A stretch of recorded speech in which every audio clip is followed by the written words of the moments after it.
My name is Harold Ray Bradley. I've been a studio musician since 1946. This is Loretta Lynn, and I'm the coal miner's daughter. My name is Jack White. I'm a songwriter and producer, and I'm a huge Loretta Lynn fan. Well, I was born a coal miner's daughter in a cabin on a hill in Butcher Holler.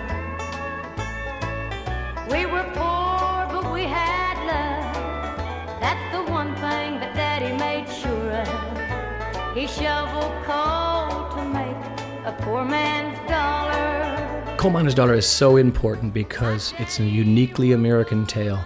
It's a time capsule of what it was like to grow up poor in the mountains of America, in that mountain Appalachian culture in Kentucky. And on top of it, it wasn't an obscure lost track. It was also a hit. When I wrote the song, I said, I probably won't sell one record, And I was telling that to Doyle Wilburn. That was when I was still with the Wilburn brothers. And he said, well, why not? And I said, because there ain't that many coal miners' daughters, probably. He said, oh, yeah, there's going to be a lot of them. My brother, Owen Bradley, was the vice president of Decca. He booked me on a recording session with Loretta Lynn. Well, you thought I'd be waiting up when you came home last night. You'd been out with all the boys. After the session, I walked in the control room and I told my brother, I said, I don't know what it is about that woman, but whatever's in her heart comes out her mouth. And don't come home a-drinking with lovin' on your mind. Loretta Lynn's songs have this novelty aspect, maybe in the title or the chorus of the song, but it's just sort of a hook to grab you into a deeper story, and her storytelling is incredible. She's not just telling you a story she wrote, it's her life story. Yeah, and you wouldn't think that anybody else would be interested in your life that much, But when you hear a story, you know it's country music. In Nashville, the songs are loving, hurting, cheating, pickup trucks, mother trains, and stuff like that, and fighting and all that. And here was a song that was a story about her life. Loretta Lynn is, to me, the ultimate feminist in songwriting. I think she's the greatest female singer-songwriter of the 20th century.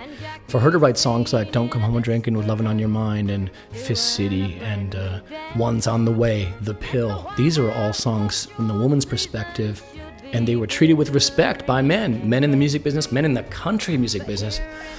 She told me 14 of her songs had been banned by country radio over the years. And if you have your music banned, it's probably got some deeper cultural meaning. One's on the way.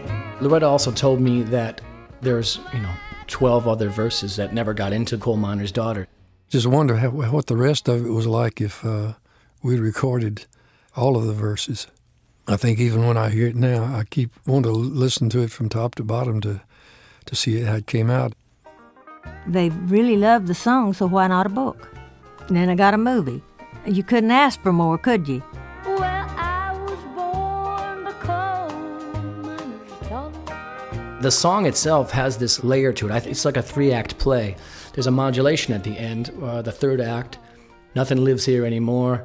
Nothing left here but the floor, except that and the memories of a coal miner's daughter. She's saying that the edifice is fallen down and destroyed, but the real statement there is to say that those memories are worth talking about and they're worth knowing about, and that's what's beautiful about that song. She is telling the tale that a million other Appalachian American people never got to tell about their own life story, and how beautiful of a thing when someone who is in a position of power can relate a story for the people who don't have a voice. One of our former governors made a speech many years ago to some executives in New York trying to sell country music. And he said, when I hear country music, I hear America singing. And I love that. And when I hear Loretta singing, I hear America singing. I never even thought about that when I was putting that song together, I never dreamed that it would be such a hit. I think when people listen to it, they just think to themselves what they, they may not be a coal miner's daughter, but they might change that one word to whatever they were. And they just sing along. I think that's the whole deal, living the truth. Yeah, I'm proud to be a coal miner's daughter. I remember well the way